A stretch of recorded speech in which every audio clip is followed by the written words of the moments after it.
tanan nga naa niini, ang yuta ug ang tanan nga nagpuyo niini. Gipahiluna niya kini ibabaw sa katubigan ug ipasukad ilalom sa kadagatan.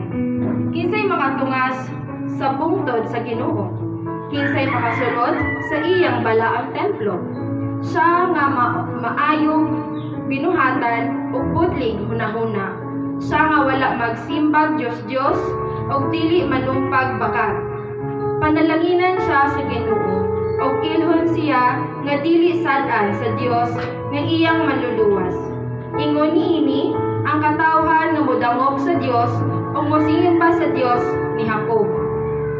Ablihi ang mga gamhaan. Bugsi ang karaang mga putahan kay mosulod ang gamhanang hari. Kinsa ba kining gamhanang hari? Ang Ginoo nga kusgan ug gamhanan. Ang Ginoo nga madaugon sa paggubatan. Ablihi ang mga gamhaan. Bugsi ang karaang mga putahan kay mosulod ang gamhanang hari. Kinsa ba kining gamhanang hari?